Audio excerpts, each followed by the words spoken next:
ॐ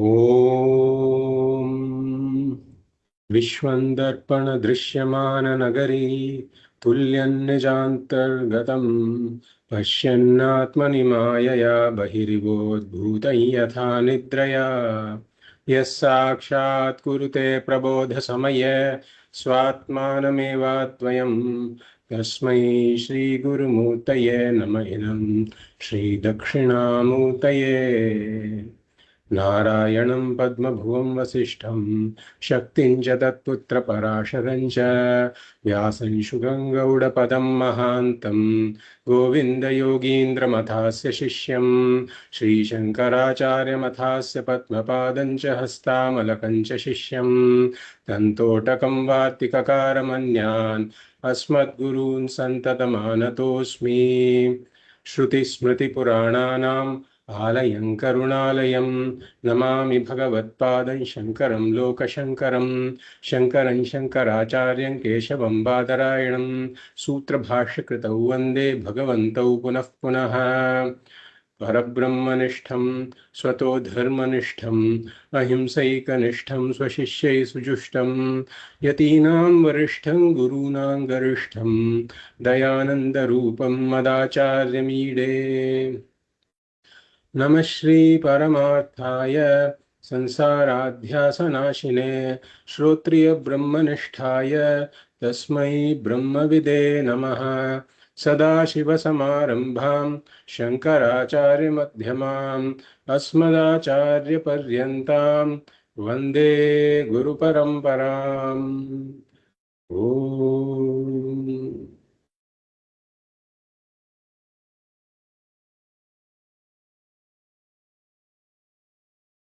तपोभिः क्षीणपापानां शान्तानां वीतरागिणां मुमुक्षूणामपेक्ष्योऽयम् आत्मबोधो विधीयते। I welcome you all to the 24th class of the Ātma Bodha series. We will read verses 56 to 59 that we covered in the last class and then proceed from there.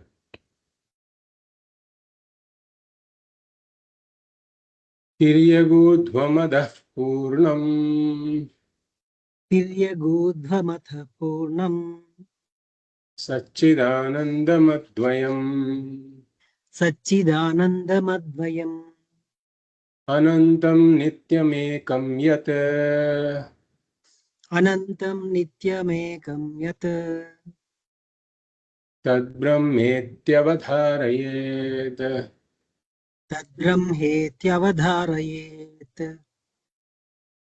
अतद्व्यावृत्तिरूपेण अतद्व्यावृत्तिरूपेण वेदान्तैर्लक्ष्यते द्वयम्।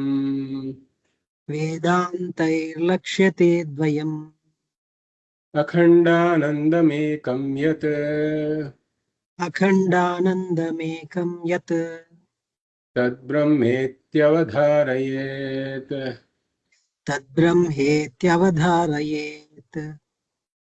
अखण्डानन्दरूपस्य अखण्डानन्दरूपस्य तस्यानन्दलवाश्रिताः तस्यानन्दलवाश्रिताः ब्रह्माद्यास्तारतम्येन ब्रह्माद्यास्तारतम्येन भवन्त्यानन्दिनोऽखिलाः।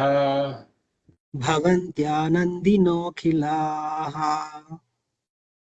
तद्युक्तमखिलं वस्तु तद्युक्तमखिलं वस्तु व्यवहारस्तदन्वितः। व्यवहारस्तदन्वितः। तस्मात् सर्वगतं ब्रह्म तस्मात् सर्वगतं ब्रह्म क्षीरे सर्पिरिवाखिले। क्षीरे सर्पिरिवाखिले। In these verses, Bhagavad is talking about the glory of Brahman and the glory of Brahma Vidya. And in the process, Bhagavad is picking up the select, choicest messages from the various Upanishads and presenting them here. So many of these verses are very traceable to the different Upanishads that we have been bringing up now and then during the class. So in verse 56, Bhagavad is pointing out Tiryagudhvam adhah purnam, that Brahman is not limited by any direction. And it's of the nature of existence, consciousness, Satchidanandam, Advayam, limitless existence, consciousness. And Brahman doesn't have any space-wise limitation, Anantam. And Brahman doesn't have any time-wise limitation either, Nityam. And Ekam meaning Brahman is one, and Advayam meaning without a second. The Brahman is not limited by space, not limited by time, and not limited by any objects. So the one that has such a nature, know that to be Brahman, is what Bhagavad is teaching us. Then Bhagavad points out, Vedāntaihi lakshate, that this Brahman cannot be known through any of the Laukika Pramāṇas, like Pratyaksha, Anumana, Arthapattihi, Pamana, Anupalabdhihi. Because all of these Pramāṇas are based on Pratyaksha, perception, sense perception, but Brahman is beyond sense perception. And it cannot be known through Laukika Shabdas either, because Laukika Shabdas are just carriers of knowledge that have been gained, that has been gained through the various Laukika Pramāṇas. Therefore, we have to come to the Vedānta Śabda Pramāṇa. Vedāntaihi lakshate, he says. And even when we come to the Vedānta Śabda Pramāṇa, we have to note that Brahman is not the direct meaning of any word. Because Vedanta is using known words in the language. And known words in the language are there in order to refer to some experience that we have of some object or some attribute. That is why words are there in a language. But Brahman is not the vachyartha of any such word. And therefore, Vedantaihi lakshyate, we have to come to the implied meaning of these words. Brahman cannot directly be pointed out as this is Brahman. Because we say that everything that is this has to be negated. Because it is drishyam. Whatever is drishyam has to be negated. And therefore, atad vyavritti rupena, tad refers to Brahman, atad refers to that which is not Brahman. Vyavritti means separation or negation. So through the negation of all that which is not Brahman, as not this, not this, not this, meaning through the negation of everything that is drishyam,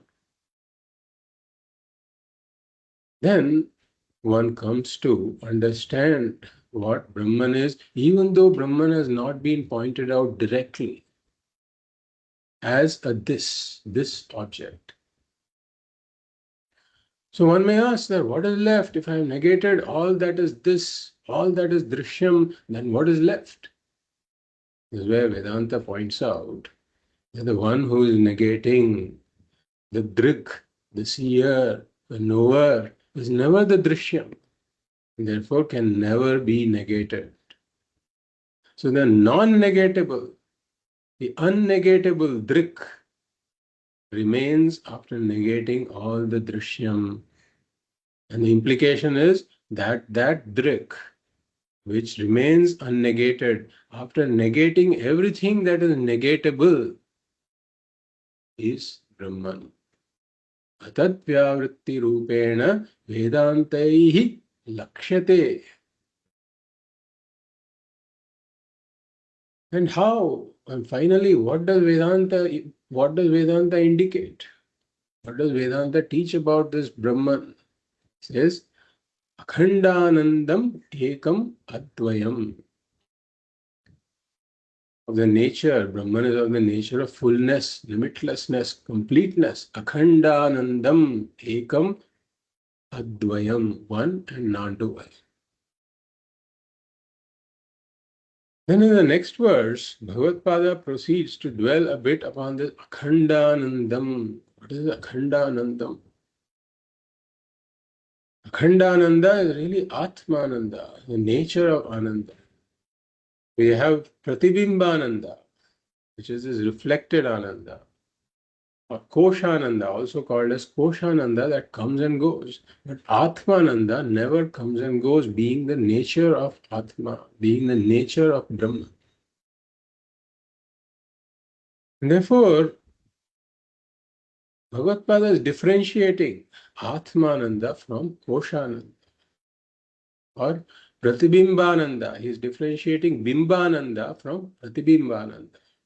The original Ananda from this reflected Ananda or experienced Ananda. And this message is again very clearly traceable to the Taittiriya Upanishad, as we saw. In the Taittiriya Upanishad, there is a discussion about various levels of experienced happiness. Pratibimbananda, various levels of Pratibimbananda or Koshananda. And there are these levels because any reflection depends upon the reflecting medium. We see even with our own face, if we see the reflection of our face in a dull, unpolished mirror, then the reflection also appears to be very dull. On the other hand, if we see the reflection of our own face in a highly polished, very clean mirror, then the reflection appears to be very bright. So here too, in the reflecting media, meaning in the mind, where there is more of rajas, more of tamas, and less of sattva, then the reflection is duller as compared to a mind where there is a predominance of sattva and very little rajas and tamas.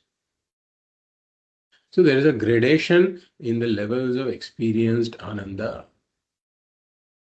So the Taittiriya Upanishad starts with one unit of ananda, which is the ananda of a manushya. And here also Bhagavad is pointing out Akhilaha Brahmadyaha Taratamyena Bhavanti Anandinaha Akhilaha. So Akhilaha Brahmadyaha Taratamyena Anandinaha Bhavanti. All the beings from Brahmaji, from Chaturmukha Brahma to the smallest of the ants, they all experience happiness, but their happiness is graded. So here Ātma Bodha starts with Brahmadyaha, meaning starting with Brahmaji. But in Taittiriya Upanishad, it's given in an opposite order, where he starts with the Ananda of Manushya. And what kind of Manushya? He is a Yuva, meaning a young person. And what kind of young person is he? A Sadhu Yuva. Meaning he is not one of these young people who is just partying and drinking and whiling his life away. He is a highly ethical, refined and cultured young person, Sadhu Yuva. And Adhyayakaha, meaning also learned in the scriptures. And Ashishto, Dridhishto, Balishtaha, meaning he's very dynamic, he's the most dynamic, has the firmest resolve. And he is also the strongest person, Balishtha. And not just this, he rules over the entire earth with all of its riches. Like we said, all the oil fields, all the gold mines, all the diamond mines, all the resources, he rules over that. So what would be the happiness of such a person? It is one unit of Ananda, which is Manushya Ananda. But then Taittiriya Upanishad goes on to talk about totally 11 levels of Ananda, as we saw. The next level of Ananda that Taittiriya Upanishad talks about is Manushya Gandharvananda, which is the Ananda of a Manushya Gandharva in the Manushya Gandharva Loka. And because of the nature of the equipment, which is subtler and is able to reflect Atmananda somewhat more clearly, his Ananda is 100 times that of Manushyananda. So there is Manushyananda, Manushya Gandharvananda, and then Deva Gandharvananda, which is 100 times the prior level. And then Pitrinam Ananda, the Ananda of the Pitrinam, Ananda of the Pitru people in the Pitraloka, the Jivas in the Pitraloka. And then there's Ajana Janam Ananda, Ajana Janam Devanam Ananda, which is yet another Swargaloka. Which is Swargaloka, the Ananda of the Devas in Swargaloka. And then there is Karma Devanam Ananda. And then there is Devanam Ananda. And Indrasya Ananda, Brihaspatehe Ananda, Prajapatehe Ananda, Brahmana Ananda. So totally 11 levels. So the highest experiential happiness that is possible in this creation is through the equipment of Chaturmukha Brahma, Brahmaji, or in other words, Hiranyagarbha. This is the entire Sukshma Prapancha. The firstborn. We often see that in the temples they denote that through the Nabhi of Narayana, there is this lotus, and from that emerges Brahmaji. So Brahmaji is the firstborn in this creation, also called Hiranyagarbha, which is basically, as we have seen in Tattva Bodha, what is born first from Brahman and Maya. What is it that comes out first? It is the entire Sukshma Prapancha. That is Hiranyagarbha. That is what Brahmaji really represents. So the Ananda of Brahmaji is really 10 to the power of 20 times that of Manushyananda. This is the highest possible experiential Ananda that is attainable in this Shrishti. Now, what Ātma Bodha points out is that if you put the Ananda of all these beings together, Ananda Lavashritaha, Tasya Akhandanandasya Ananda Lavashritaha, meaning all of these beings starting from Manushya to Brahmaji, their Ananda is just a small fraction, a minute reflection of Atmananda. So as we saw, we took the example of the early morning dew. So if we look at the various leaves of the plants, and we see these tiny, tiny dewdrops. And then near that, there are somewhat bigger dewdrops and still bigger dewdrops. And then there are some really big dewdrops also. They all have their reflection of the sun. And then nearby, there is a little bit of water, right? Like a puddle, but it's not a dirty puddle. It's a very, very clear puddle of water. I don't know if we can even call it a puddle technically, but a very small pool of water. And then there's a pond and a lake and so on. So if you look at it, all of these have got the reflection of the sun in it. The reflection of the sun gets progressively bigger. So perhaps the reflection in the sun in that large lake, you could say, is 10 to the power of 20 times the reflection in the smallest dewdrop. So the reflection gets progressively bigger. But if you put together all of these reflections, how does it compare to the sun itself? When you take the original sun, then there is no comparison at all. You can't even call these reflections to be a fraction. We are being generous by saying that it is really a fraction.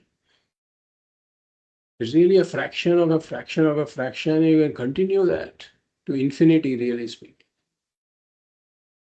So, tasya akhandanandasya ananda lavashritaha. This is what Atmananda really is. Because whatever level of ananda you take, it has its boundaries. And therefore, as we have seen, each of these beings also has some sense of apurnatva. We saw even Indra has these, we come across these stories in the Puranas where Indra becomes insecure. Indra finds himself to be deficient, wanting, inadequate. So no matter how high this level of experienced ananda is, it's always accompanied by some shade of apurnatva. Whereas in Atmananda, there is no trace of apurnatvam at all. Atma being purnaha, limitless, full and complete. Therefore, there is no comparison at all. And as we said, if somebody asks, how do I experience the Atmananda? Then it is like the sugar asking, how do I experience sweetness? What do we tell the sugar? We tell the sugar that the sweetness you are experiencing everywhere is really your sweetness only. If you take a gulab jamun, then the sweetness that comes from the gulab jamun, really what is its origin? It is the sugar. If you take jangri, how does the sweetness come in the jangri? The origin of that is the sugar. So now the sugar is seeing all of these different levels of sweetness, starting from this smallest sweet to perhaps I don't know what an example of the smallest sweet would be, but perhaps some small, really small candy or something like that. Sometimes you have these small balls of colored balls. So the sugar observes that there is this sweetness in this colored ball, and then there is this sweetness in payasam, right from here to there. Then he's asking, I'm seeing all these gradations of sweetness, and you're telling me that all of these sweetness comes from this Atman, from this, uh, in this case, from the sugar. So how do I experience that? If the sugar is asking, let us say, what do we tell the sugar? We tell the sugar that, hey, all of this that you're seeing here is your own manifestation. It is like you seeing your own reflection in the mirror. And then you're asking, how do I see the original face? So all of this is your manifestation. But just like you cannot experience your original face, you can only see its reflection. Similarly, you cannot directly experience this Atmananda. You can only experience its reflection. Because you are that Atmananda.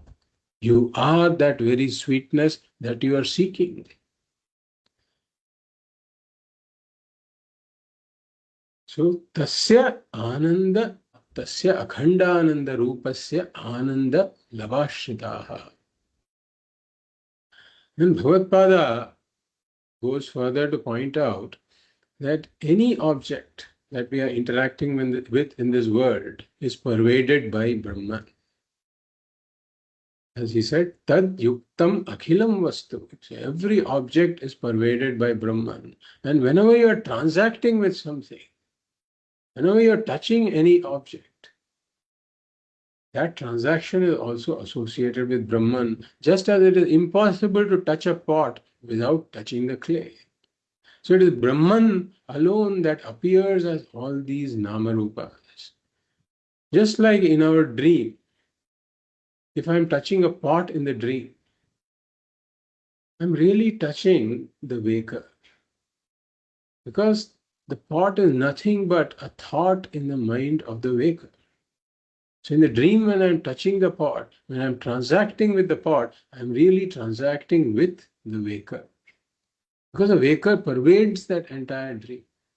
So similarly here too, the entire Srishti has emerged from Brahman. Brahman is the Vivatta Upadana Karanam.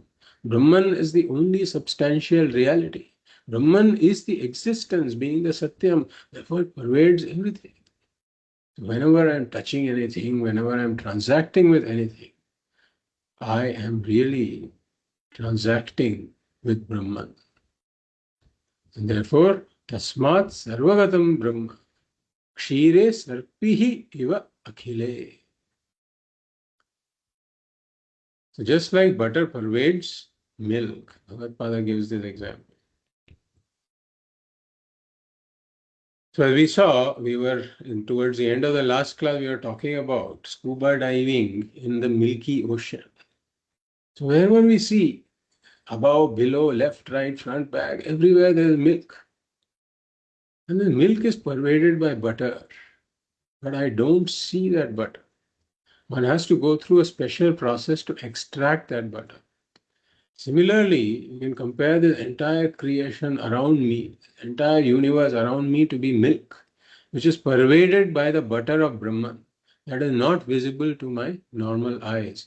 I have to go through the process of extracting this butter. Like we said, we have to go through the process of extracting this butter like Brahman. As we said, this butter is extracted through the process of churning. Therefore, we have to do this churning in Shravanam, Mananam, and Nididhyasanam in order to understand, that Brahman pervades the entire world. We'll go to the next verse. Ananvasthulamahraswam Ananvasthulamahashvam Adirghamajamavyayam Adirghamajavyayam Arupagunavarnakyam Arupagunavarnakyam Tadbrahmetyavadharayet. Tadbrahmetyavadharayet. Like we saw, many of these verses are traceable to the Upanishads. And this message, Bhagavad is extracted from the Brihadaranyaka Upanishad. So as we saw in the last verse, butter is inherent in all of milk, but it is not available to see, to perceive with my regular eyes.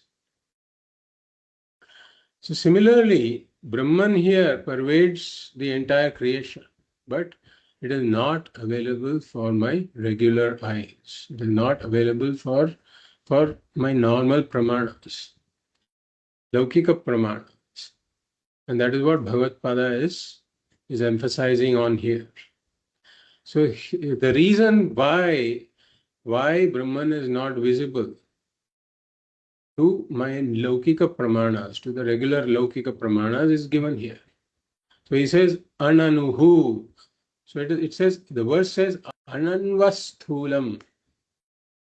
So it is really, if you split the sandhi, it becomes ananuhu, ananuhu asthulam. That becomes ananvasthulam.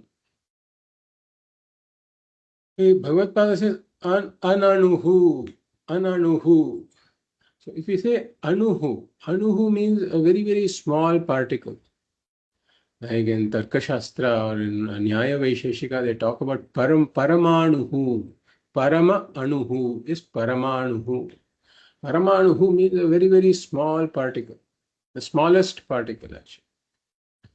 Just like the atomic theory.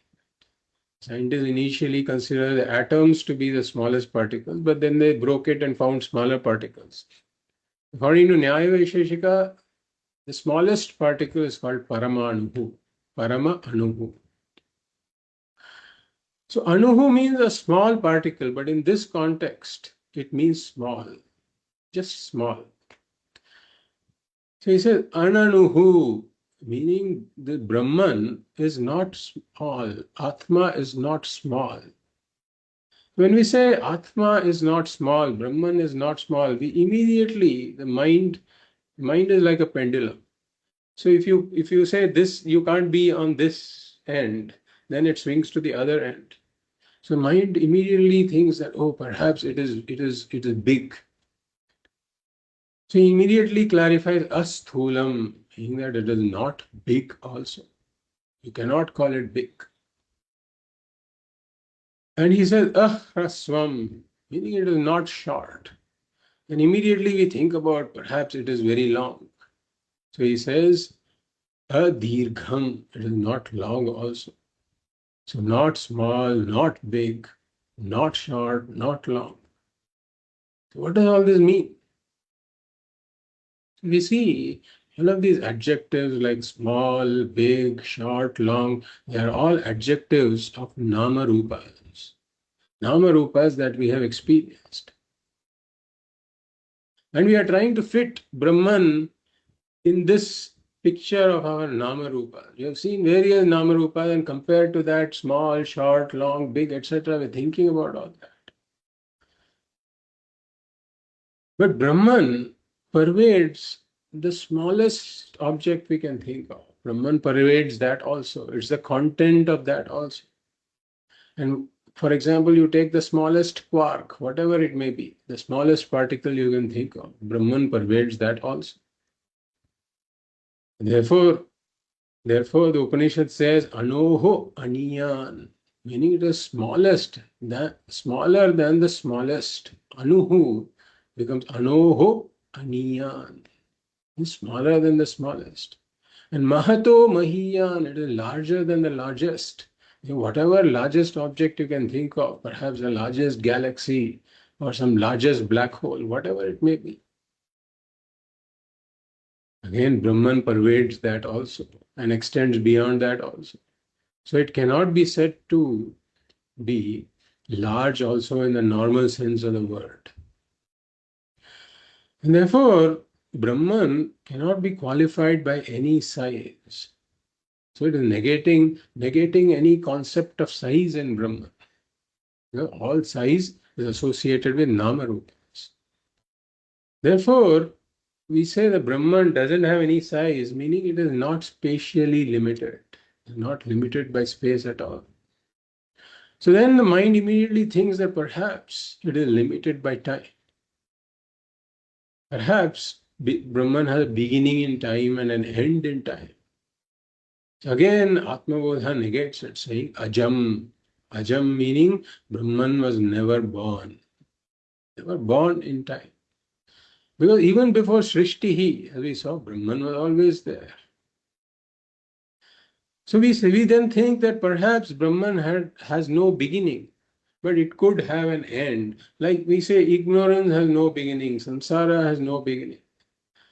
Your janmas have no beginning. But all of these have an end. So is Brahman like that? Again, Atma Bodha negates it, saying avyayam. Avyayam meaning Brahman has no decay, no death. Brahman, even though the entire Srishti gets resolved, Brahman continues. Therefore, ajam, avyayam meaning Brahman has no beginning in time and no end in time. Therefore, spatially not limited, time-wise not limited. And then Atma Bodha says arupa guna varnakhyam. Arupa. So if you take rupa to mean form, then Brahman is without form, arupa. Guna varnakhyam, without attributes, guna. And without color, varna can be taken to be color. Akhyam, without name. So Brahman is without name and form, without namarupa, without attributes, without color, etc. Or we could take rupa to mean color. Generally, rupa is more closely translated as color. So if we take rupa to mean color, then it would be arupa guna varnakhyam. Then we have to give another meaning for varna. So if we take rupa to be form, we can take varna to be color. If both mean color, and that would be an unnecessary repetition, which is generally avoided. So if we take Rupa to be color, then Varna can be taken to be a lineage of some sort. Like we say Brahmana, Kshatriya, etc. So none of these attributes are there in Brahman. And this is the reason why Brahman cannot be perceived by the senses. It is not available for Pratyaksha Pramāṇa and therefore not available for all the Laukika Pramāṇas. Therefore, we have to come to the right Pramāṇa. That is the implication of this. And again, this discussion borrows from the Chāndogya Upaniṣad. We talked about the Chāndogya Upaniṣad in the last few classes where we talked about Shvetaketu and Uddalaka. Shvetaketu had come back from the Gurukula and Uddalaka is teaching him Brahma Vidya.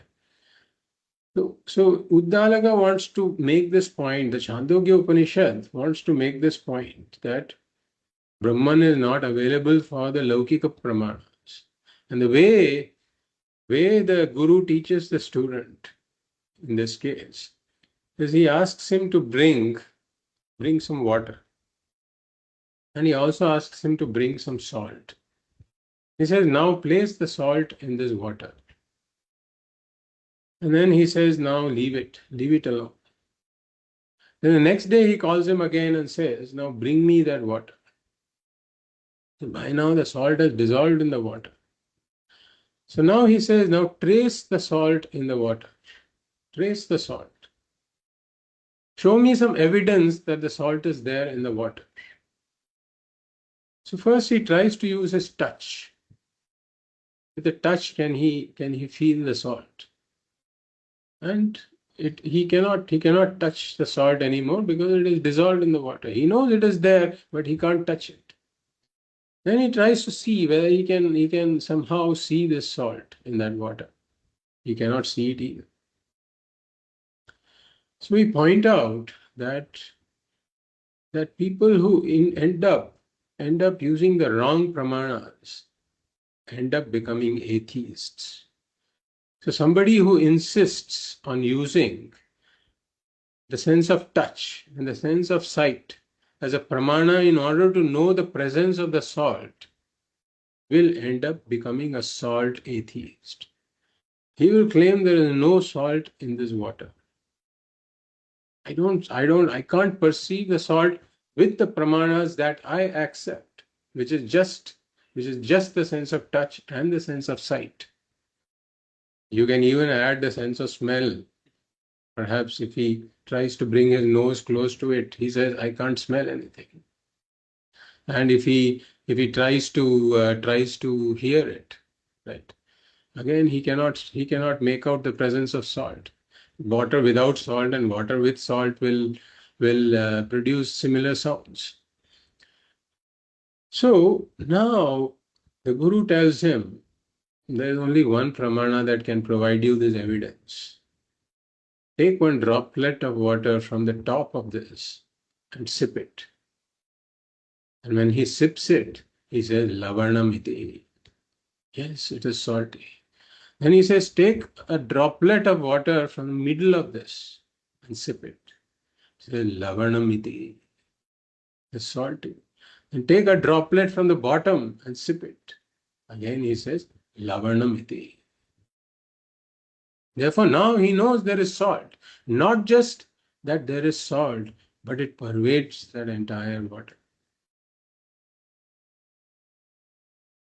So those who refuse to use the right pramana in order to get the evidence, they will end up becoming salt atheists. So similarly in our case also the whole creation is pervaded by Brahman. But if you insist on using the Laukika Pramāṇas, which includes Pratyaksham, any form of Pratyaksham, Śabda, Sparsha, Rupa, Rasa, Gandha, or Hanuman, Arthapatti, Upamana, Anupalabdhi, you cannot get any evidence of Brahman through these Pramānas. And even Laukika Shabdas will not work. That is why we say you have to come to the tongue of the Vaidika Śabda Pramāṇa. Only through the Vaidika Śabda Pramāṇa, through the tongue of the Vaidika Śabda Pramāṇa, I can know about the presence of Brahman. And therefore, Bhagavad is pointing out here that the entire world is pervaded by this invisible Brahman that is not available for my usual senses, like the pervasion of butter in milk, as we saw, or like salt in water, as we saw the example from the Chāndogya Upaniṣad. Therefore, one has to know Tad Brahmetyavadharayet. May you ascertain that Brahman is there by coming to the appropriate pramana, which is Vedānta Śabda Pramāṇa. We'll go to the next verse. Yad bhasa bhasyaterkadi यद्भासा भास्यतेऽर्कादि bhasyair yattu na bhasyate भास्यैर्यत्युन भास्यते yena sarvamidam bhati येन सर्वमिदं भाति tad brahmetyavadharayet. तद्ब्रह्मेत्यवधारयेत्. So here, again, Bhagavad is presenting the mantra, na tatra suryo bhati na chandratarakam nema vidyuto bhanti kutoyam agnihi tameva bhantam anubhati sarvam tasya bhasa sarvamidam vibhati, which is borrowed from the Muṇḍaka and Kaṭhopaniṣads. So Bhagavad is paraphrasing this mantra in the form of a verse. So in Vedanta, the term light or jyotihi is used in a somewhat technical sense, not literally just referring to the light that we know of. But Vedanta uses the term light or jyotihi as a principle. It defines it as a principle in the presence of which things are known and in the absence of which things are not known. So by this definition, Suryaha, so as we said, na tatra suryo bhati na chandra tarakam nema vidyuto bhanti kutoyam agnihi. So we take Suryaha first. So the sun qualifies as a light because in the presence of the sun we know various objects in this world during daytime. And in the absence of the sun at night and in the absence of any other light, we don't know. We are not able to know things. And therefore the sun qualifies as a light. And so also we can say the moon is a light because on an Amavasya, on a Paurnami night, the moon illumines the objects that are otherwise and that would otherwise remain unknown. So Surya, Chandra, and Tarakam, meaning all these stars, they are also lights. Even though we don't use the light of the stars because they are too distant practically, we understand that even our sun is a star. And therefore there are other stars like our sun that illumine their own worlds. Therefore even stars are lights. And even lightning, vidyuto bhanti. So even these flashes of lightning, they are lights because you can imagine staring out a window, it's pitch dark outside. The moment there is this flash of lightning, suddenly the contours of everything becomes visible. You can say there is a shed here, there's a hill behind, and then there is some kind of a pond or a lake nearby. You can make all this out just with a flash of lightning. And so also Agnihi qualifies as a light. So all of these are lights, no doubt. But then Vedanta goes further and it says that even our sense organs can be taken to be a light. Each of them can be taken to be lights. So how is that? Because even if the sun is shining, if my sense organ is not there, for example, if I close my eyes, I cannot see the shining of the sun. The shining of the sun is not known.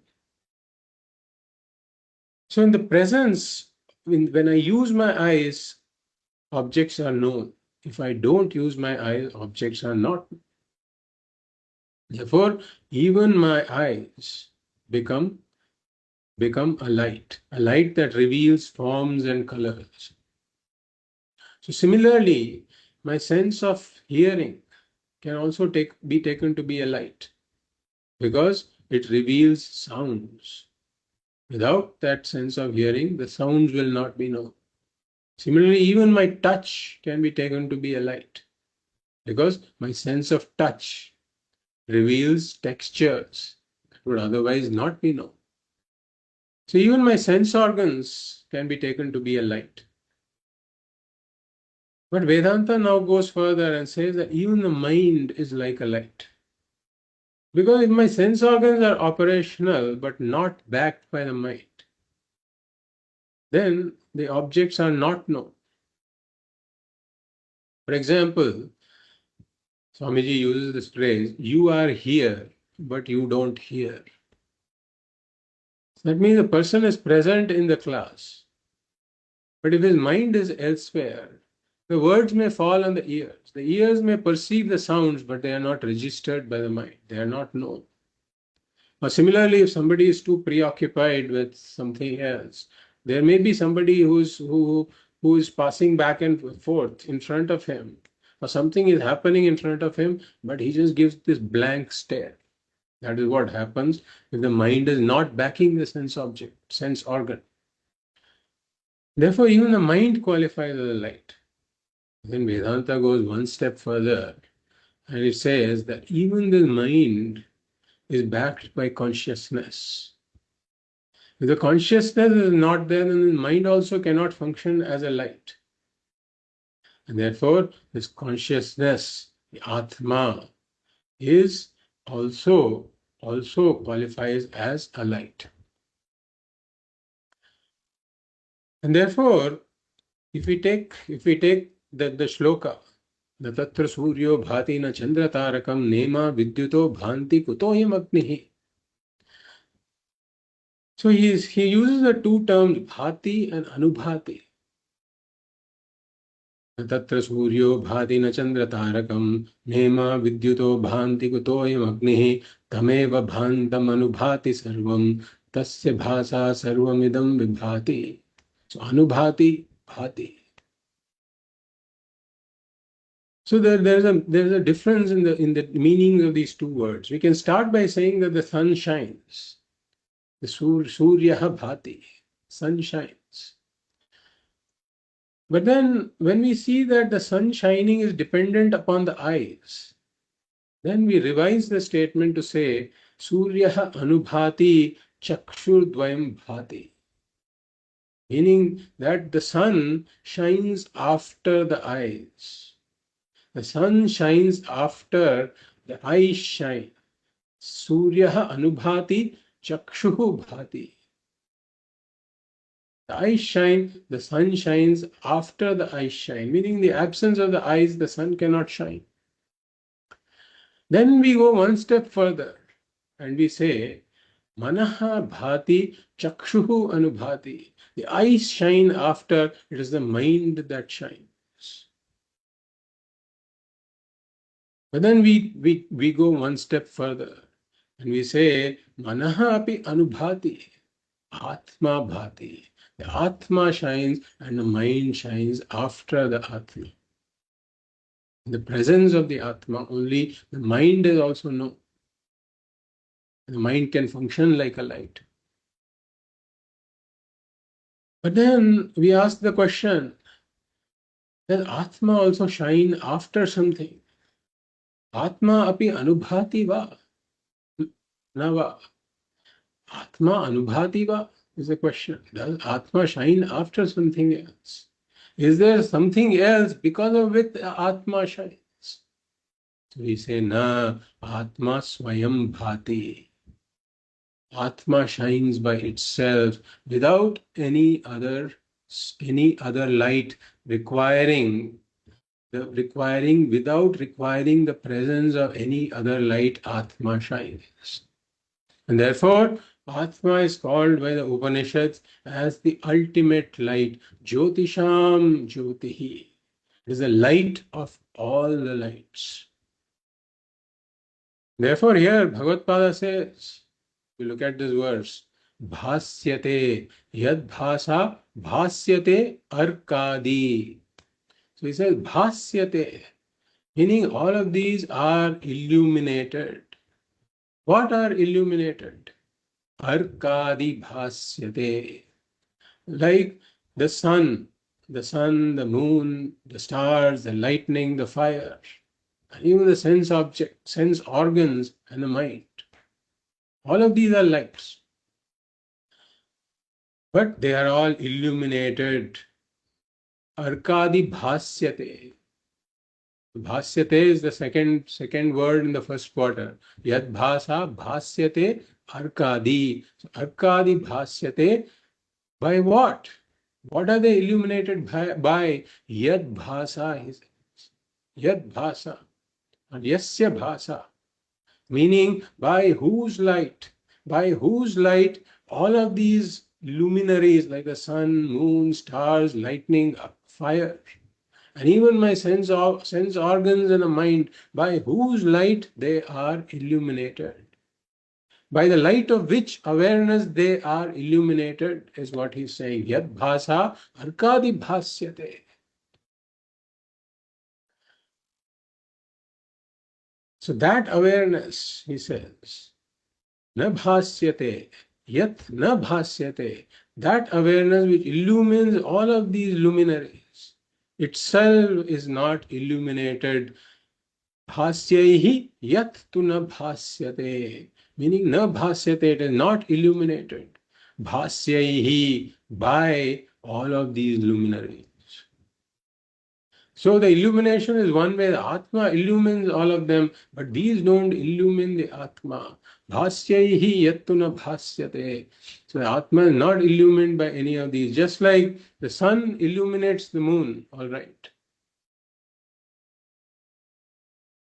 But the moon doesn't illumine the sun. As we have seen this example, you are shining a mirror at the sun.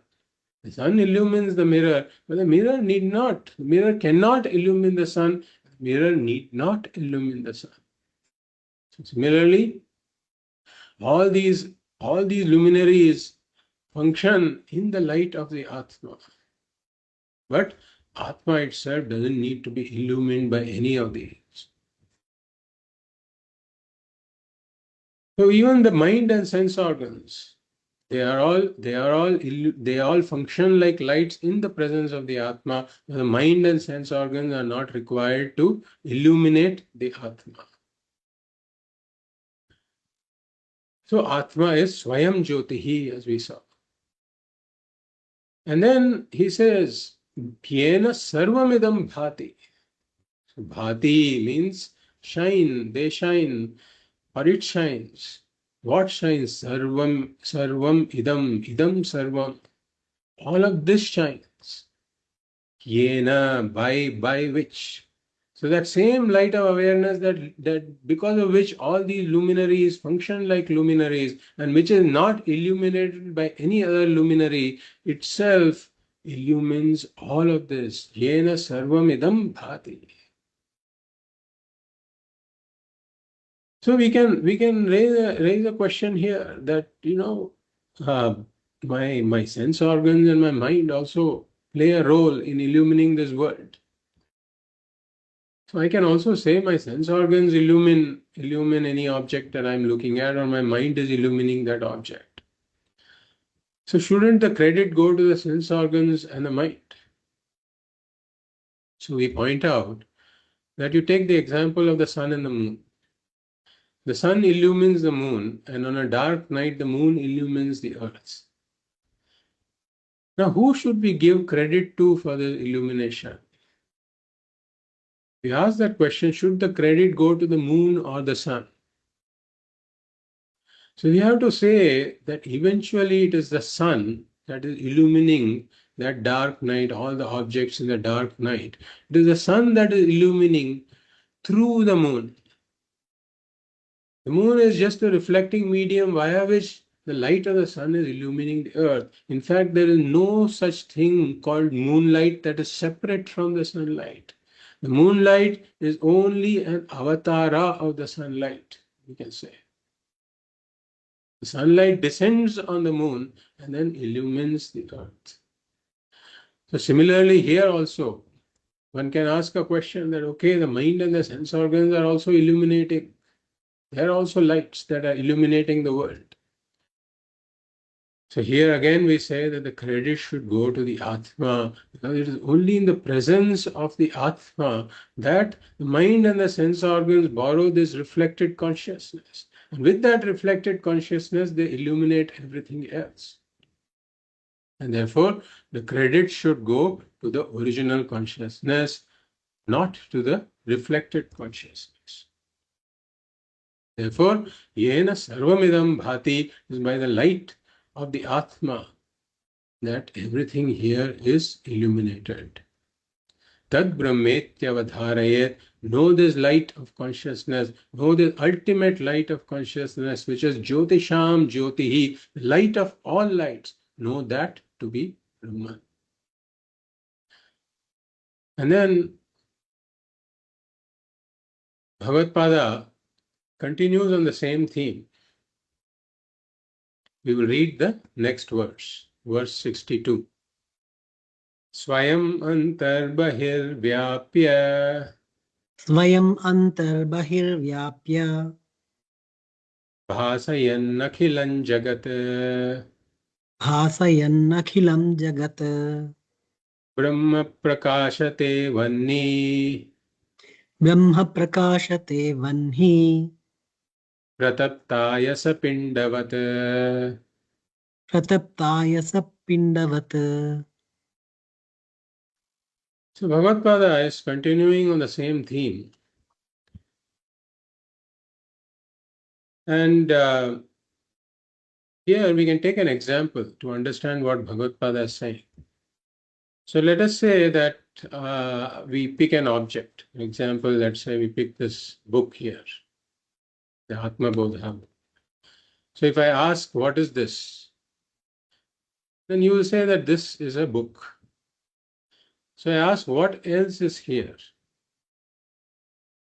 So then you will say that it is, the color green is there, and then there is also this letters printed on the book. So people will point all this out. I ask, what else is here? And then after a while, we are thinking about what else to say. So generally people miss something that is very important, which is here, which is the light principle, because of which this book is known to me, to all of us. So it is not just the book, but it is book plus the light that makes this book known. So to know any object in this world, we require that the object be pervaded by light. Similarly, Vedanta points out that to know any object in this world, that object has to be pervaded by consciousness also.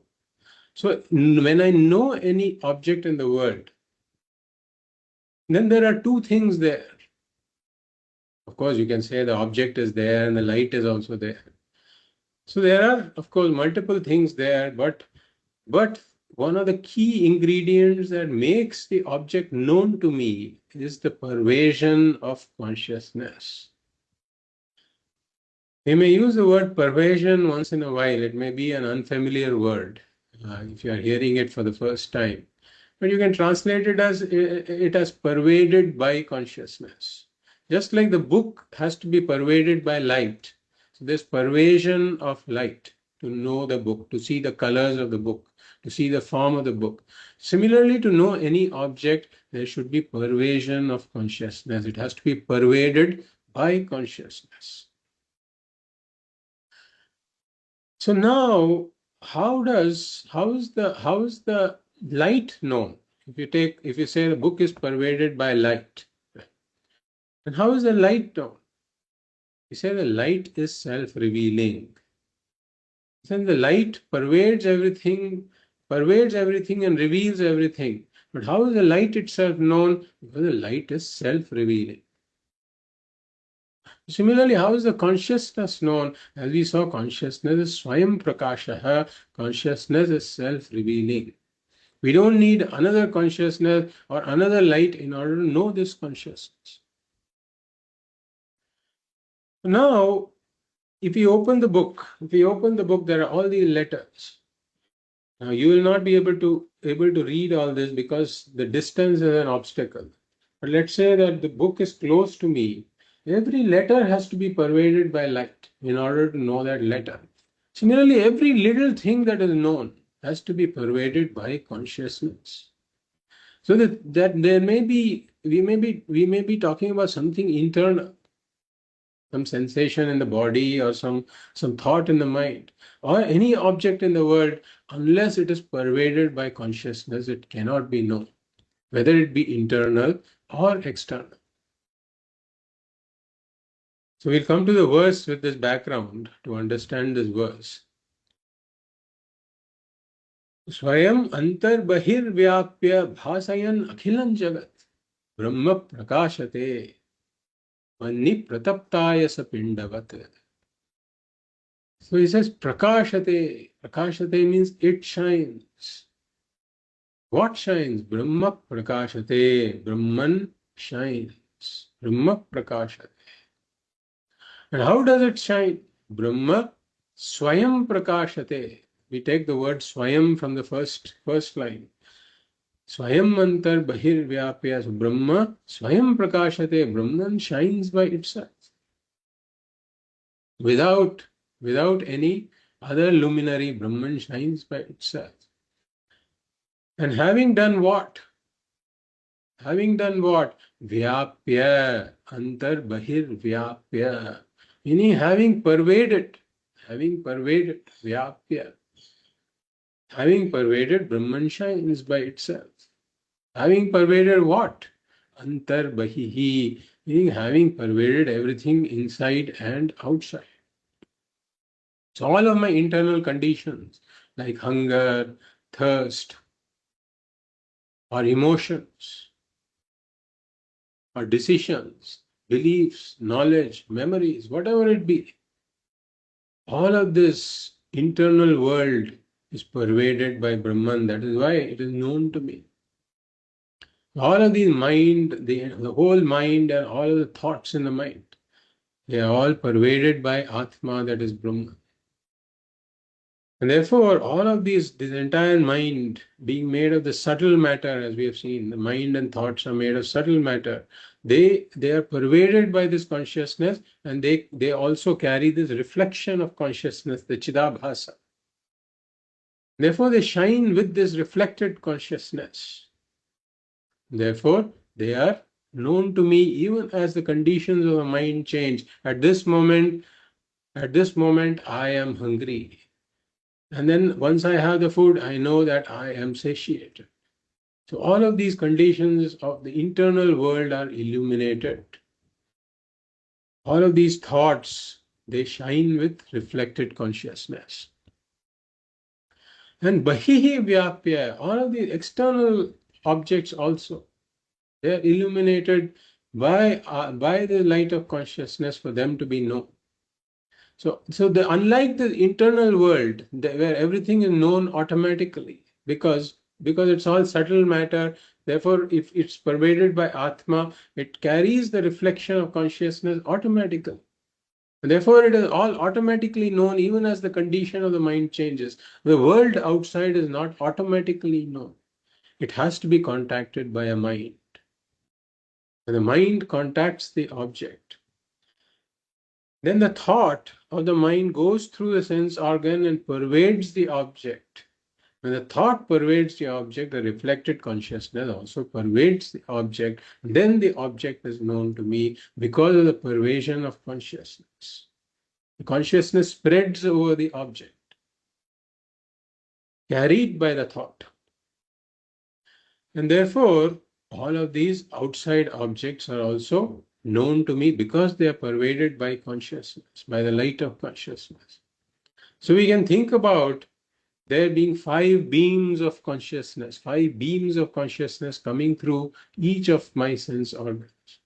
So through my ears, there's a beam of consciousness that spreads over the Śabda Pramāṇa, the world of sound. And then through the organ of touch, we can imagine there's a beam of consciousness that spreads over the Sparsha Pramāṇa, the world of touches. And then through my eyes, there's a beam of consciousness that spreads over the Rupa Pramāṇa. Through the tongue, there's a beam of consciousness that spreads over the Rasa Pramāṇa. And through the nose, through the sense of smell, there's a beam of consciousness that spreads over the Gandha Pramāṇa. So whenever I know something, seeing, hearing, tasting, smelling, or touching, I should know that it is pervaded by consciousness. Because just like whenever I read any letter in this book, that letter has been pervaded by light, only then it is known. So similarly, anything that is known here, inside or outside, it is pervaded by consciousness, only then it is known. Swayam antar bahir vyapya, having pervaded the entire internal world and this external world. Bhasayan akhilam jagat, it illumines this entire world, whether it be internal or external. And Brahma Swayam Prakashate. How is Brahman itself known? Brahman Atma is self-revealing.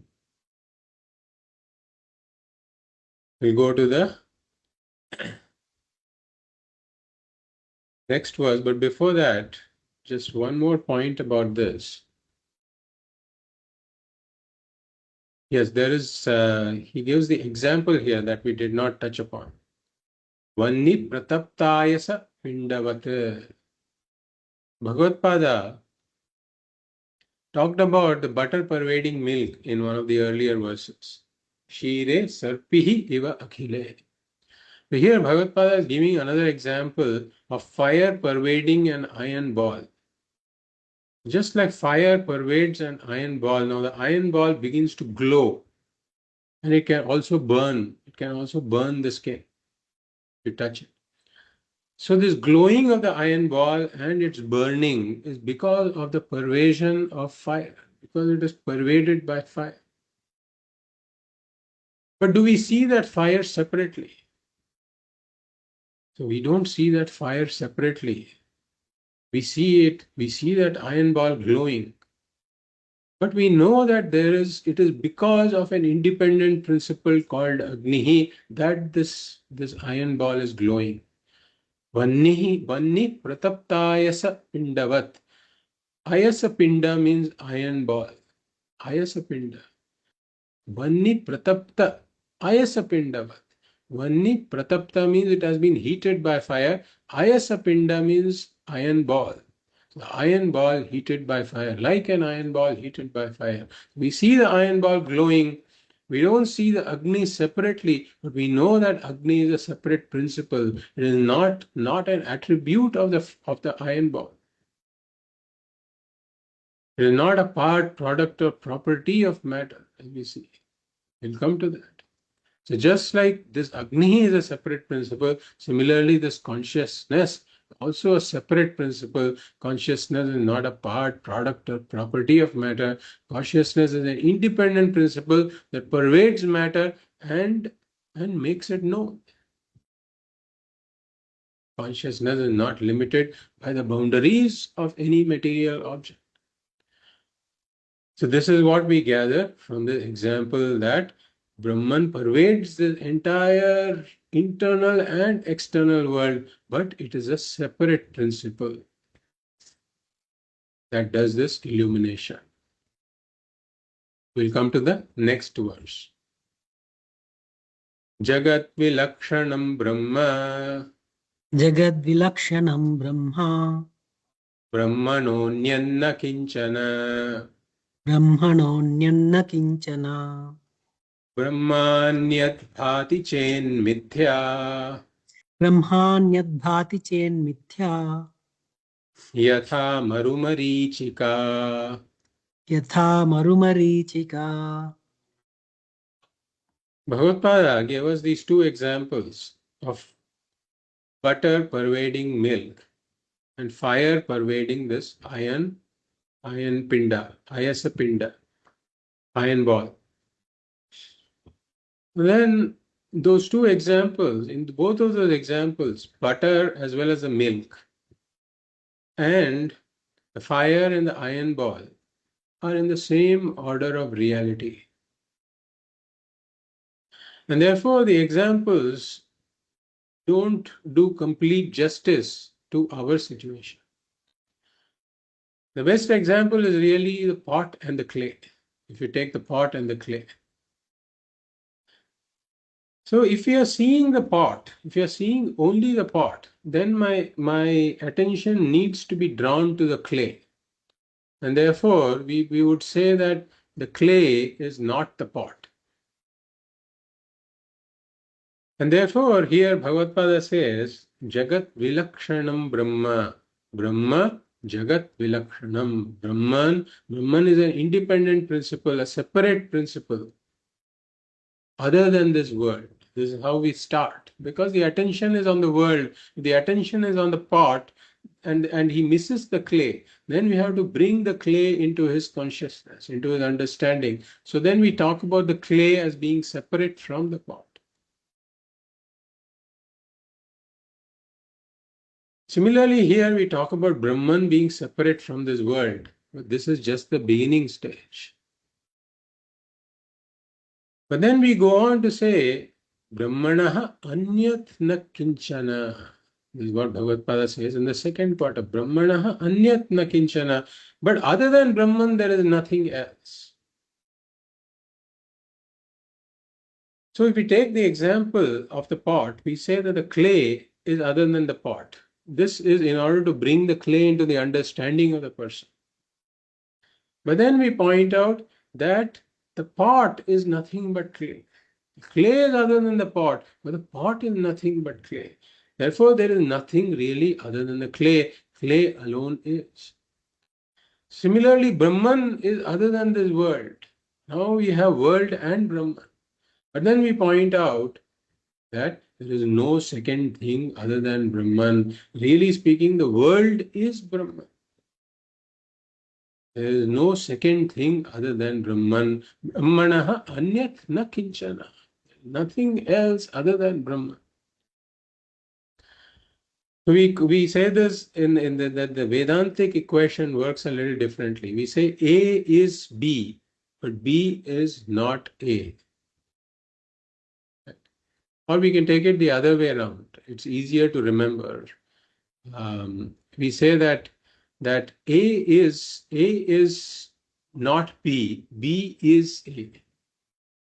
So you can think of this in terms of actor and beggar. Actor being A and beggar being B.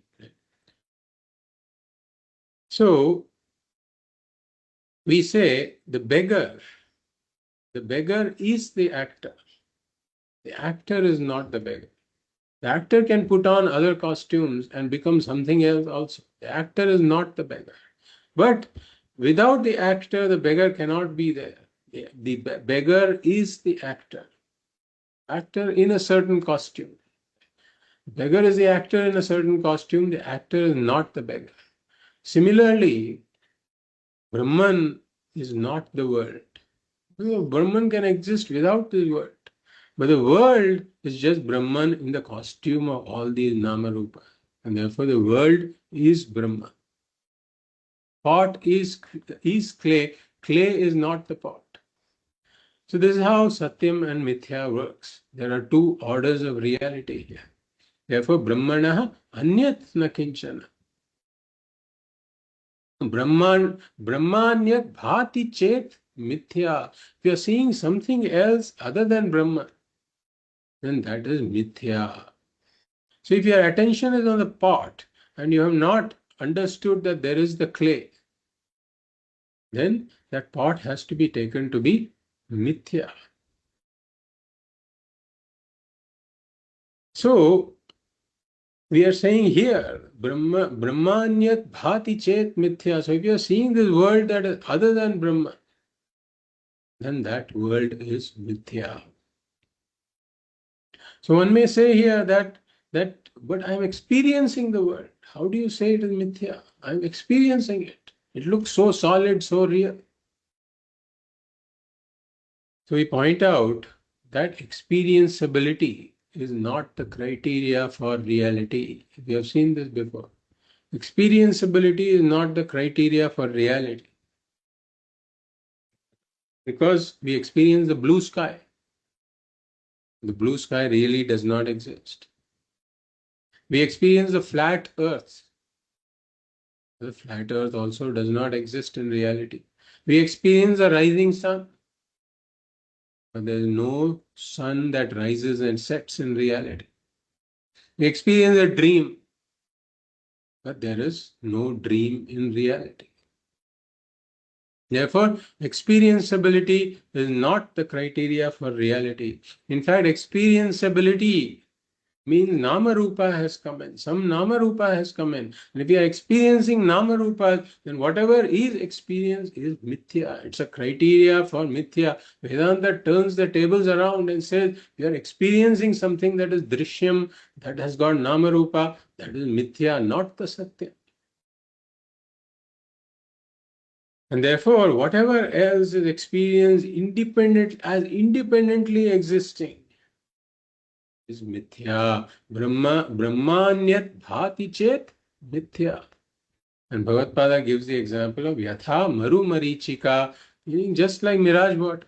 You experience the mirage water, but experienceability is not the criteria for reality. You experience the mirage water, but when you go near it, you find there is no water, there is only the sand.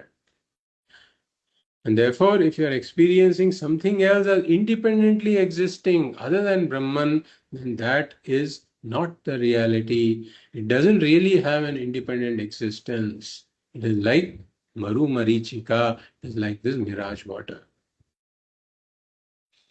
And the next verse also continues on a similar theme. So we will complete that also.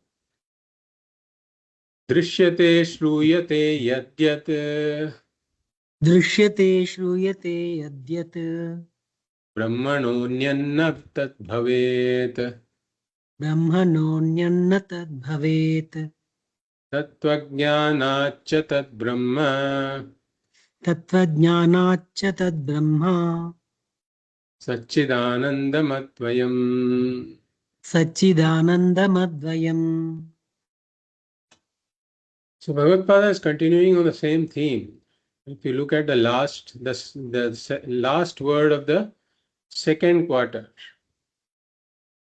and there he says, na tad bhavet, the last part of the second quarter, na tad bhavet. So if you were to split it, it says drishyate shruyate yad yat brahmanah anyat na tad bhavet. Na tad bhavet. So it doesn't exist, he says. Na tad bhavet. What doesn't exist? Drishyate, shruyate, yat yat, says the first quarter. Drishyate, shruyate, yat yat. So whatever is seen, drishyate, whatever is heard, shruyate, and we can extend it to whatever is smelled, tasted, touched, meaning the entire world that is perceived. It doesn't exist. How? How does it not exist? Anyat na bhavet. Drishyate, shruyate, yat yat, tad anyat na bhavet. So anyat is there in the second quarter. Drishyate, shruyate, yat yat, brahmanah anyat na bhavet. Na tad bhavet. So it doesn't exist separately from Brahman, he says. Whatever is seen, whatever is heard, whatever is touched, smelt, etc. Whatever that is, meaning the entire perceived world does not exist separately from Brahman. Brahmanah anyat na tat bhavet. But it is mistaken to exist separately. That is the problem because of the ignorance of Brahman. Because of not knowing that there is this underlying reality that pervades everything, because of not knowing that, we take the world to be independently existing. So it is mistaken as a separate world. And therefore, he says, Tattvajnanacha Tat Brahma. So according to Vedanta, there is only one thing that really exists. Just like if you were to take if we were to take what is in front of me, which is the pot, what really exists is the clay. The clay jnani knows that what is really there is a clay. The clay ajnani will say what is there is a pot. So the same thing is called pot or clay depending on one's vision. What is one's vision is the question.